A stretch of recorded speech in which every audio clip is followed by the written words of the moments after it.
Direct खतीबुल इस्लाम हज़रत अल्लामा अलहाज आसिफ इकबाल साहब तशरीफ़ ला रहे हैं। उसके बाद शायर आज़म हिंदुस्तान हज़रत अजमत रजा भागलपुरी की शायरी होगी और जम करके इंशाल्लाह सुना जाएगा। नारा लगाइए, नारे तकबीर। जरा और मोहब्बत से, बहुत बड़े खतीब की आमद हुई है, अच्छा नारा होना चाहिए, नारे तकबीर, नारे रिसालत। माशाअल्लाह। ए बाबू जवान पगड़ी कहाँ जा रहे हैं? तुमको तो पानी पिलाने के लिए पैदा किया गया है, तो पानी पीने जा रहा है ये? अस्सलाम वालेकुम। माशाल्लाह माशाल्लाह, आप दोनों हाथ पकड़ के चल रहे हैं, बहुत अच्छा लग रहा है। अगर हाथ पकड़ के कुर्सी पे बैठ जाते तो और अच्छा लगता। आ जाइए। उधर जितने लड़के बैठे हैं जवान, उनमें से जिन लोगों ने अपनी माँ का दूध पिया है वो नीचे आ जाए। या अल्लाह छोड़ दीजिए, मैंने कहा जो अपनी माँ का दूध पिया है नीचे आ जाए। अब फैसला इन लोगों को करना है। देखिए कुछ फैसले नहीं कर पा रहा है। देखिए समझ में आया है। आ जाओ आ जाओ मेरा लाल मेरा पीरा, आ जाओ बेटा, आ जाओ आ जाओ, दुआ दे देंगे बेटा, इसी साल कहीं तुम लोग का हिसाब किताब हो जाएगा। आ जाओ, चलो आ जाओ। ए काला शर्ट, चलो आ जाओ आ जाओ आ जाओ मेरे भाई, आ जाइए आ जाइए, बड़े अच्छे लोग हैं। बस मैं ऐलान करने आया हूँ अजमत भागलपुरी साहब का। माशाल्लाह, आ जाइए आ जाइए भाई साहब, आइए, आपको आपकी सास का वास्ता है, आ जाइए। देखिए कितना जल्दी सास के नाम पर उठा है मेरे भाई। वो लड़का काला शर्ट वाला एकदम कसम खाए हुआ कहा, उठ जाओ मेरे लाल, मैं तुम्हारा मेहमान हूँ बाबू, उठ जाओ दोस्त दोस्त, उठ जाओ। देखो नहीं तो दो चार ठो जैसे भी ले जाओ उसके लिए। बैठ जाओ, माशाल्लाह सब बैठ जाओ। चलिए एकदम बहुत अच्छा मजमा है, बहुत अच्छा मजमा, बहुत अच्छे लोग हैं, बहुत अच्छे लोग हैं। माशाल्लाह माशाल्लाह, बहुत अच्छे लोग हैं, है ना। एकदम आराम से बैठिए, आराम से बैठिए, आराम से। एक मर्तबा दोनों हाथ को उठा के बोल दीजिए, लब्बैक या रसूल अल्लाह। माशाल्लाह, इतना अच्छा मजमा, इतने अच्छे लोग, बड़े अच्छे लोग हैं, बड़े अच्छे लोग हैं। देखिए ऐसा है, जलसा जो है उधर मत ध्यान दीजिए। जलसा जो है वो झगड़ा पैदा करने के लिए नहीं किया जाता है, बल्कि लोगों के दिलों में मोहब्बत पैदा करने के लिए किया जाता है। इतना खर्च किया है यहाँ के बच्चों ने, इतना खर्च किया है, इतना खर्च किया, क्या मतलब। इतने दूर से हजरत अल्लामा जुनैद जमाली साहब, मुत्तकी अब्बासलाहियत आलिम दीन है, बेशक इनकी दुआएं लगती है। ये इन लोग उन लोग कर रहा है, कौन कर रहा है, उन लोग को भेजे थाना। ये पगड़ी वाला और हल्ला कर रहा है रे भाई, है ना।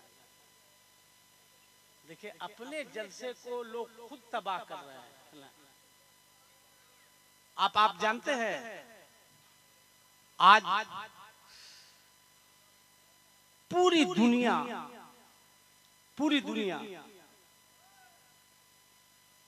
आपको किस नजर से देख रही है? हमको देखिए, हमको देखिए, किस नजर से देख रही है? ये मोटका देखिए,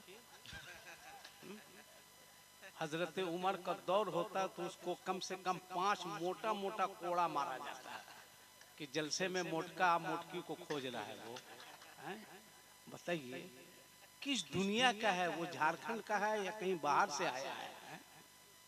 क्या मैसेज दीजिएगा आप दुनिया को? क्या मैसेज दीजिएगा? क्या मैसेज दीजिएगा आप? आज दूसरे लोग हमको क्या समझते हैं कि मुसलमान झगड़ालू है, समझते हैं कि मुसलमान दहशतगर्द है, दहशतगर्द है।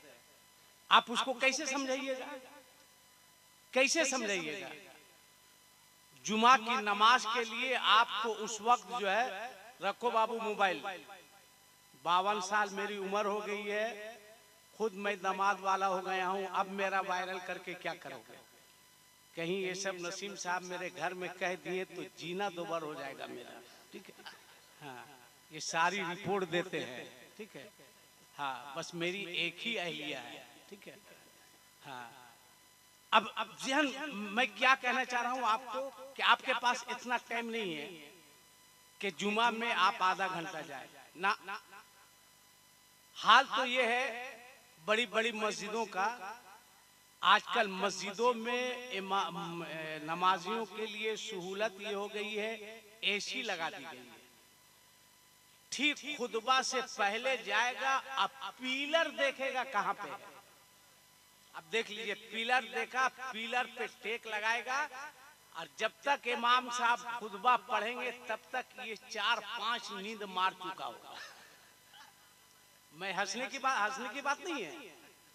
मस्जिद इबादत की जगह है ना, पिलर ढूंढ के सोने की जगह है। उसके बाद जब चंदे का डब्बा घूमेगा तो 10 आदमी के बाद एक आदमी 5 का सिक्का निकालेगा। ये आज हमारा हाल है। आप हैं कहां?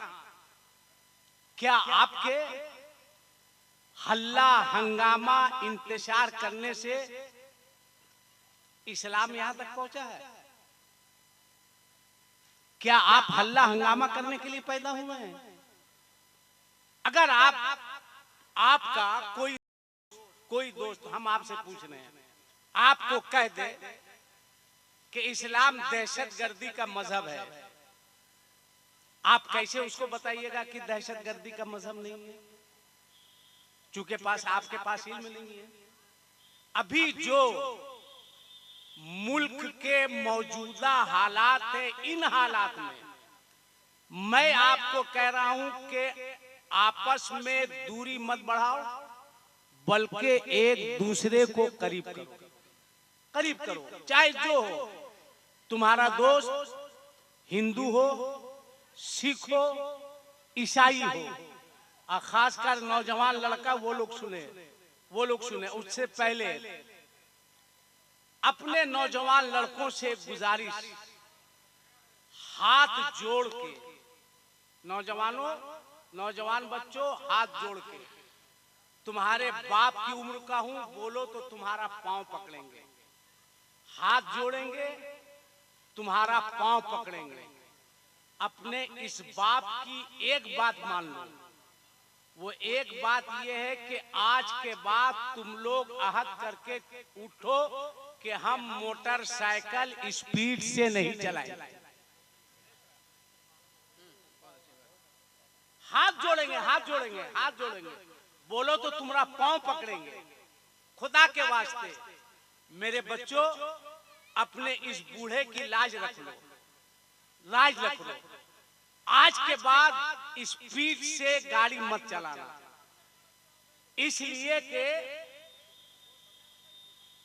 जो उधर बोल रहा है उसको कान के जड़ में मारिए, बीमारी जड़ से खत्म कीजिए उसकी। मैं यहाँ हाथ जोड़ रहा हूँ, यहाँ पांव पड़ रहा हूँ, यहाँ समझा रहा हूँ, उधर इंतजार फैला रहा है। भाई छोड़ दो उन लोग को, छोड़ दो, छोड़ दीजिए। मैंने क्या कहा? मोटरसाइकिल स्पीड से क्या करना है? जोर से बोलो, नहीं चलाना। मेरी बात मानोगे? अरे जोर से बोलो, मानोगे? इसलिए कि मैंने सबके सामने हाथ जोड़ा है। तुम्हारा पांव पकड़ते हैं, क्यों? हादसात बोल करके नहीं आते, हमारे हैं।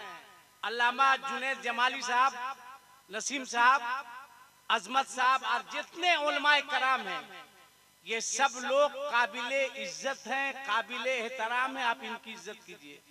मैं मौलाना मुबारक हुसैन मुबारक दोनों 4 व्हीलर से जा रहे थे जम्मू इलाके जलसे में। मैंने देखा कि एक मोटरसाइकिल से, मुझको इससे कोई मतलब नहीं है, मोटरसाइकिल चलाने वाला मुसलमान है, हिंदू है, सिख है, ईसाई है। ये मेरा पैगाम सबके लिए है इसलिए कि मजहब नहीं सिखाता आपस में बैर रखना। हिंदी है हम, वतन है हिंदुस्तान। हिंदुस्तान हमारा बहुत सबके लिए पैगाम, किसी धर्म का हो, किसी मजहब का हो, इससे कोई मतलब नहीं। किसी धर्म का बच्चा हो, कोई मतलब नहीं, सबके लिए पैगाम। देखा, गाड़ी रुकी, देखा कि एक जवान की लाश रोड पर पड़ी है। एक्सीडेंट हुआ, गाड़ी वाला मार के चला गया। अभी अफसोस का इजहारी कर रहे थे तो उनके मोबाइल में फोन आया। उन्होंने पढ़ा इन्ना लिल्लाहि व इन्ना इलैहि राजिऊन। मैंने पूछा क्या हुआ? कहा हजरत एक बच्चा जिसके शादी को 3 दिन हुए थे, वो मोटरसाइकिल से स्पीड से जा रहा था, डिवाइडर से टकराया, जमीन पर गिरा, आधा पांव कट के उसका अलग हो गया। अल्लाह अकबर। शादी के कितने दिन हुए थे? 3 दिन हुए थे। आप सोचिए उस बच्ची के दिल पर क्या कयामत गुजरी होगी, जिसने जिंदगी के निखार को, बहार को नहीं देखा। क्या कैफियत होगी वो बच्ची जानती है, बच्ची का दिल जानता है। आप मोटरसाइकिल से निकलना है, 1 घंटे का सफर हो तो 1.5 घंटा में आप उसको तय कीजिए। ये सोच कर जाइए कि आपके घर में आपकी माँ आपका इंतजार कर रही है। ये सोचकर आप मोटरसाइकिल इस्तेमाल कीजिए, चलाइए कि आपके घर में आपका बूढ़ा बाप आपका इंतजार कर रहा है। ये सोचकर आप गाड़ी चलाइए कि आपकी बीवी आपका इंतजार आपके दरवाजे पर कर रही है। ये सोचकर आप गाड़ी चलाइए कि आपके बच्चे आपका इंतजार कर रहे हैं। खुदा ना खास्ता, अल्लाह ना करे। चचा बैठ जाइए 2 मिनट। चचा बुजुर्ग आदमी है, चचा 2 मिनट बैठ जाइए। चचा बैठ जाइए, भाई लगता है गुस्सा हो गए हमसे। उनकी उम्र भी नहीं है मोटरसाइकिल चलाने की ना। हाँ, बैठ जाइए। हाँ चचा बैठ जाइए 2 मिनट। अब हम लोग भी जो है 52 प्लस पार कर गए हैं। अब हम लोग के जाने की उम्र ही आ गई है ना। जब तक टाइम है सुनिए, आप खुदा ना करे, खुदा ना करे, खुदा ना करे, अगर स्पीड से मोटरसाइकिल आपने चलाया, आपके साथ कोई हादसा हो गया और आपको घर लाया जाएगा, पांव कट गया, हाथ कट गया, कभी आपने सोचा कि तुम्हारा बाप जो ये समझता था कि ये बेटा मेरा बुढ़ापे का सहारा बनेगा, अब तुम बुढ़ापे में अपने बाप के लिए एक बोझ बन चुके हो।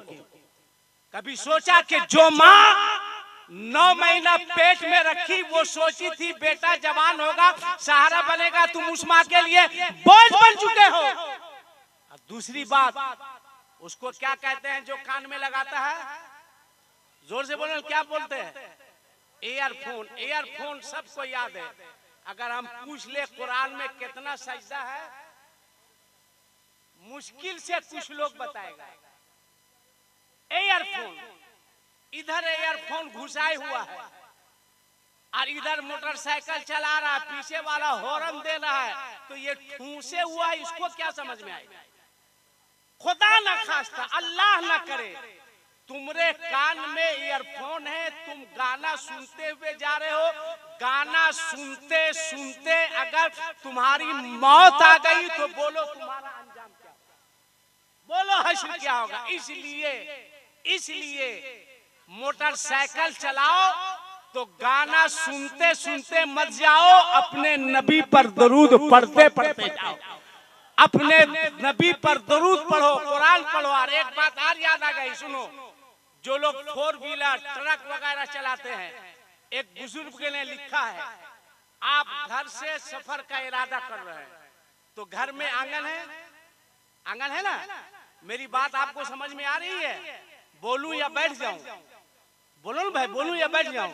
तो घर में आंगन है ना, आंगन में खड़े हो जाइए।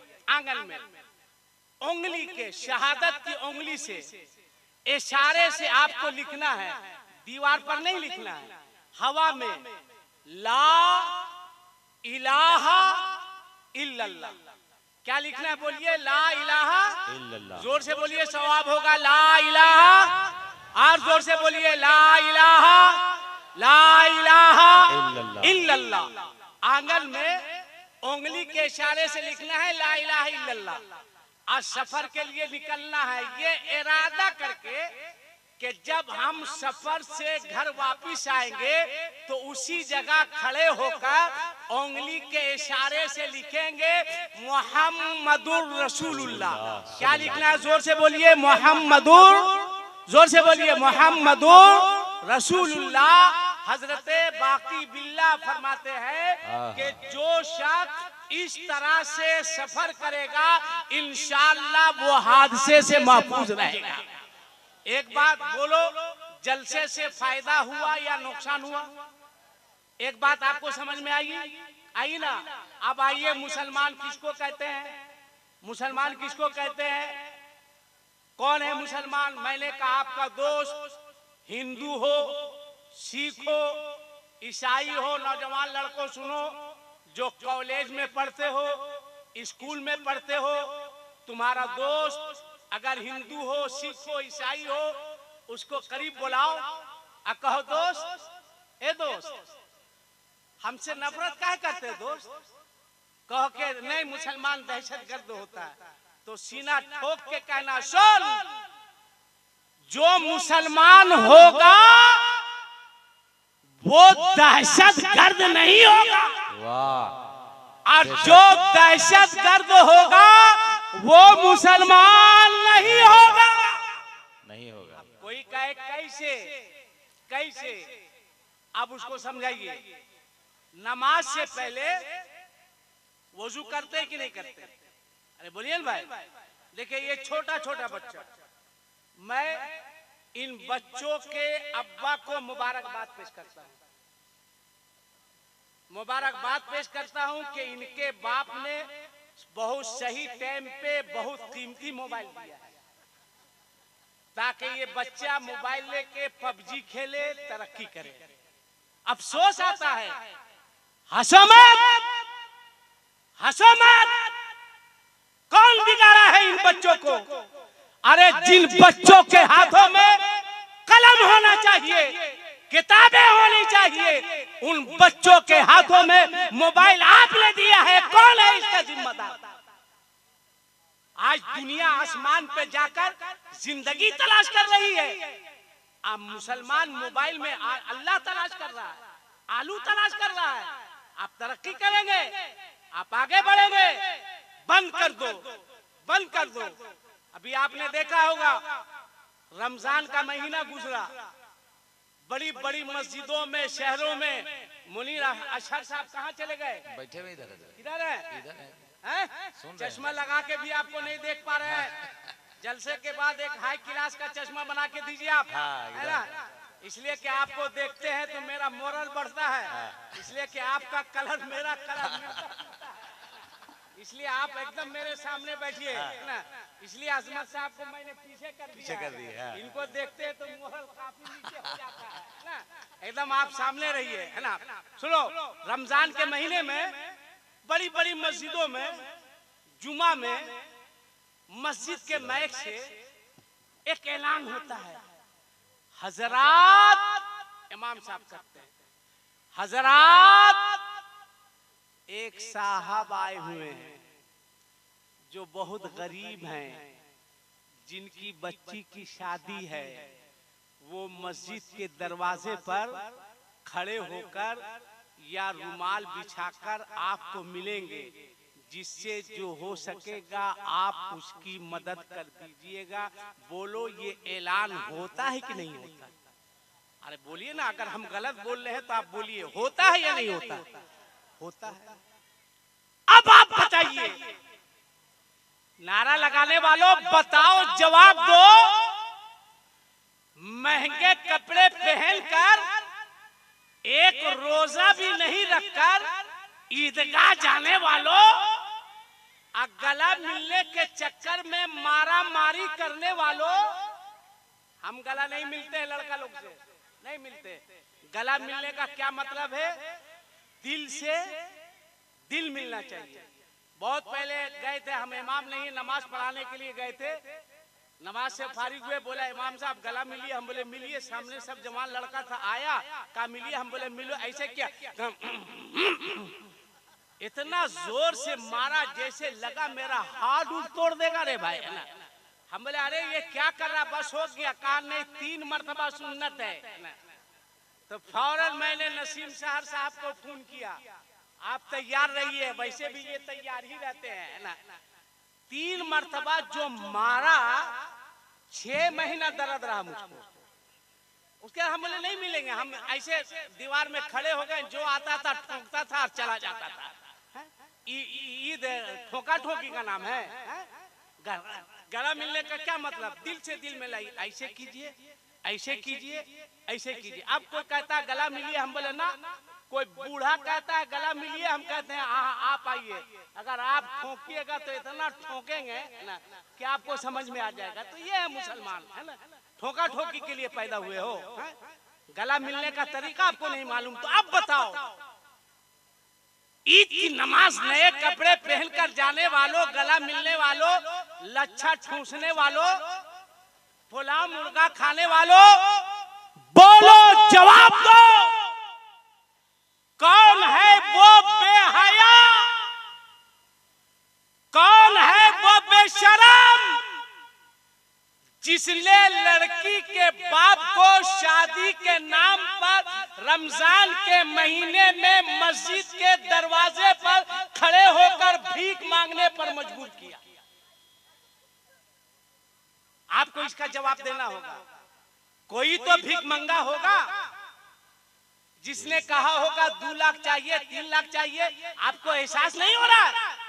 हमारी बेटियां भाग रही है, हमारी बहनें भाग रही है, शादी के नाम पर जमीन बंधक रखी जा रही है, शादी के नाम पर जमीन बेची जा रही है, शादी के नाम पर लड़की का बाप भीख मांग रहा है, शादी के नाम पर लड़की का बाप कर्जा ले रहा है, वो भीख मांग रहा है। फितरा दे दीजिए, ज़कात दे दीजिए, सदकात दे दीजिए। आप कह रहे हैं 100 बारात लेके जाएंगे, 100 बारात लेके गए, आप क्या खा रहे हैं? फितरा खा रहे हैं। आप क्या खा रहे हैं? ज़कात खा रहे हैं। आप क्या खा रहे हैं? सदकात खा रहे हैं। आप क्या खा रहे हैं? भीख मांगा हुआ पैसा खा रहे हैं। इसलिए ये आहद करो कि आज के बाद हम किसी भी लड़की के बाप से जहेज का मुतालबा नहीं करेंगे और अपने बेटे की शादी में हिजड़ों के तरह नाचेंगे नहीं, पटाखा नहीं फोड़ेंगे, डीजे नहीं बजाएंगे, सुन्नते रसूल के मुताबिक 10-20 लोगों के साथ मस्जिद मदरसा में निकाह पढ़वाएंगे और इन तमाम चीजों का पैसा बचाकर अपने बच्चों की तालीम पर खर्च कर दिया करेंगे। बहुत अच्छे हजरत, बहुत अच्छे। जिंदाबाद, नारे तकबीर, नारे तकबीर, नारे रिसालत, गुंबदे खजरा कॉन्फ्रेंस। बहुत उम्दा पैगाम हजरत, वाह। बोलो भाई, सही बोल रहे हैं या गलत? जोर से बोलिए, सही या गलत? अच्छा, एक बात और बताइए, एक बात और आपसे पूछना चाह रहे हैं। ये बताइए, आपने भी देखा होगा, मेरी माओ, मेरी बहनों, मेरी बेटियों, तुम भी सुनो, आप भी सुनिए। जलसे का मतलब है आपको मैसेज दिया जाए, पैगाम दिया जाए।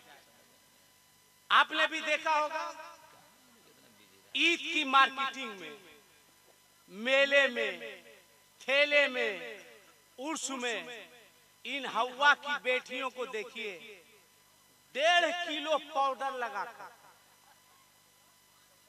आधा किलो लिपस्टिक लगाकर, अब बेहयाई के जेवर को अपने गले की जीनत बनाकर बोलो मार्केटिंग करने जाती है कि नहीं जाती? अरे बोलो ना, जाती है कि नहीं? नकाब नहीं है? कुछ औरतें हैं जो नकाब पहनती है, नकाब नहीं है, चेहरे पर हिजाब नहीं है। इनको मेरा सलाम कहिए। नींद आ रही है? अगर नींद आ रही है तो कब्रिस्तान में ट्राई मारिए। हम क्या, यहाँ का कोई सदर सेक्रेटरी हिम्मत नहीं करेगा, सो गया सोने दो, हम काहेला टेंशन लेंगे। जलसे में नींद बहुत अच्छी आती है। जिस आदमी को घर में नींद की 3 गोली खाकर नींद नहीं आए उसको जलसा में ले आइए पकड़ के, इसलिए कि वहां शैतान जागने नहीं सोने नहीं देता है, यहाँ शैतान जागने नहीं देता है। मेरी बात को सुनिए, हाथ उठा के बोलिए लब्बैक या रसूल अल्लाह। माशाल्लाह माशाल्लाह माशाल्लाह। एक मर्तबा हिम्मत से बोलिए लब्बैक या रसूल अल्लाह। अरे माशाल्लाह या अल्लाह, जिन लोगों ने अपने हाथों को उठा के लब्बैक या रसूलुल्लाह का नारा लगाया है, मौला उन तमाम लोगों को रसूलुल्लाह का मदीना दिखा दे। इससे अच्छी दुआ हो सकती है? हो सकती है? अच्छा सदर साहब कहाँ है? यहाँ के सदर साहब कहाँ है? सदर साहब नहीं है, कहाँ है? उनको बुला के लाइए। हम ही लोग बेवकूफ हैं, हम लोग को बुला लिया, अपने घूम रहे हैं उधर। बुलाइए सदर साहब को। सदर साहब कहाँ है? एजाज साहब, एजाज साहब कौन है? वो भी नहीं है। रमजान बोलिए, वो तो गुजर गया अभी 1 महीना पहले। अरे 1 महीना पहले रमजान गुजरा ना, यानी रमजान का महीना गुजरा, हम जो रमजान बोल रहे वो नहीं गुजरा है। कहाँ ये लोग? पकड़ के लाइए। कहाँ है अब्दुल हकीम? कहाँ है? कौन है अब्दुल हकीम साहब? आप हैं? खजांची है? मैल माल आप ही के पास है, अभी तक 50 रुपये नहीं दिया। कैसे वकील आदमी को खजांची बनाए हैं? अच्छा माशाल्लाह। डॉक्टर इस्लाम साहब कहाँ है? कौन है डॉक्टर साहब? अरे माशाल्लाह माशाल्लाह माशाल्लाह। अच्छा अच्छा। डॉक्टर मुश्ताक साहब कौन है? किधर है? आप है उधर? डॉक्टर हो? सदर साहब माशाल्लाह। मुजीब मुजीब सदर साहब। रमजान सामने बैठो, सामने बैठो। रमजान सामने बैठो माशाल्लाह। डॉक्टर साहब आ गए ये कुर्सी लेके। आइए सब कुर्सी लेके आ गए। ये मर्द इतना पीछे बैठता है, सारे कुर्सी लेके आ गए। माशाल्लाह माशाल्लाह। आप लोग सबको सबको सबको मुबारकबाद देते हैं, सबको मुबारकबाद देते हैं। इसलिए आप लोग मुबारकबाद के लायक हैं कि आप लोगों ने अपने बाप के नाम का जलसा नहीं किया है, रसूल पाक के नाम का जलसा किया है। बहुत अच्छा, मुबारकबाद के लायक है सब लोग, सब लोग। तुम सलामत रहो कयामत तक। और सुनो मेरी बात को, सदर साहब हैं। सदर साहब माशाल्लाह माशाल्लाह। और सुनो सुनो एक बात और सुनो कि शायर को सब लोग इनाम देता है, मगर नक्की अनाउंसर को और खतीब को वही लोग इनाम देता है जो अक्लमंद किस्म का आदमी होता है ना। अब देखना कितने अक्लमंद किस्म के लोग हैं। 5-10 मिनट और बोले। अरे बोलो भाई हूँ, हाँ बोलो, काहे डरता है? बोले तो हाथ उठा के बोलो लब्बैक या रसूल अल्लाह। अब मेरी बात सुनो, अब मेरी बात सुनो। मनीर साहब आपके पास पैसा वैसा नहीं है? पैसा दे रहे हैं? माशाल्लाह माशाल्लाह माशाल्लाह। कितनी तनख्वाह मिलती है? अरे शर्मा कहाँ है? कितनी मिलती है? 8.5। आप लोग सदर साहब 500 बढ़ा दीजिएगा जलसा के बाद। बोलिए ना, बढ़ा देंगे तो नारा लगा 500 बढ़ा। नारे तकबीर, नारे रिसालत, उलमाए अहले सुन्नत, इत्तेहादुल मुस्लिमीन कमेटी, नारे तकबीर, नारे रिसालत। माशाल्लाह। बिकवा जंगहासी नवादा के सुन्नी मुसलमान। हाँ माशाल्लाह। कितना अच्छा है ये लोग, कितना अच्छा है कि एक मर्तबा में 500 रुपया बढ़ा दिया। फिर अगर आपको 500 रुपया बढ़ाना होगा तो आगे साल ठीक है। और दूसरा को नहीं बुलाइएगा, तनख्वाह हम बढ़ाएं। इसलिए हम ही को बुलाइएगा, वरना दूसरा कम करवा देगा, है ना। सुनो, मैं ये कह रहा था अपनी बहन को, अपनी बेटियों को बगैर नकाब के, बगैर नकाब के, बगैर हिजाब के आप मार्केट में भेज दें। क्यों क्यों क्यों भेजते हैं? आओ सुनिए, एक बात बताते हैं। फिलिस्तीन का नाम आपने सुना है? अरे जोर से बोलिए, सुना है? अब सुनिए, कौन फिलिस्तीन?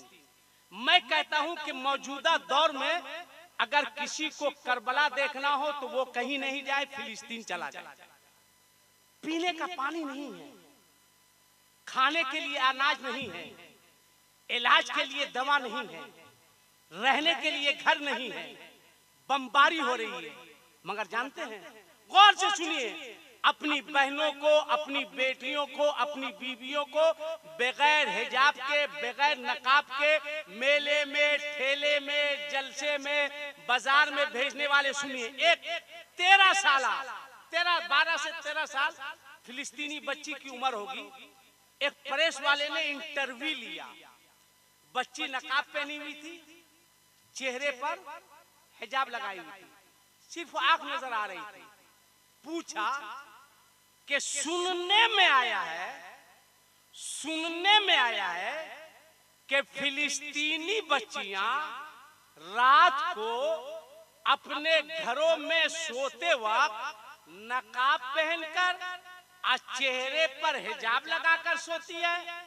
मैं रिपोर्टर हूं, पूछना चाह रहा हूं कि ये सही है या गलत है। उस बच्ची ने कहा कि ऐसा है कि हम फिलिस्तीनी बच्चियां रात को अपने घरों में सोते वक्त नकाब पहनकर और चेहरे पर हिजाब लगाकर सोते हैं। उस रिपोर्टर ने पलट के पूछा कि ये सिर्फ फिलिस्तीनी बच्चियां ऐसी करती है या पूरी दुनिया में जितनी मुस्लिम बच्चियां हैं सब बच्ची अपने घर में नकाब लगाकर चेहरे पर हिजाब लगाकर सोती है? उसने कहा नहीं, ये सिर्फ फिलिस्तीन में। उसने पलट के पूछा, क्या इस्लाम का कानून फिलिस्तीनी बच्चियों के लिए अलग है, दूसरे मुल्क में रहने वाली बच्चियों के लिए अलग है? उसने कहा नहीं। बोला मतलब? कहा ये मैं नहीं, मेरा ईमान बोलता है। ये मैं नहीं, मेरा ईमान बोलता है। नूरे मोहम्मदी से कुरान बोलता है। और इस्लाम जैसा मजहब है दूसरा तो लाओ, ये मेरे मुस्तफा का फरमान बोलता है। बहुत अच्छे। का पूरी दुनिया में इस्लाम जैसा कोई मजहब नहीं है, पूरी दुनिया में कुरान जैसी कोई किताब नहीं है, पूरी दुनिया में मुसलमान जैसी कोई कौम नहीं है।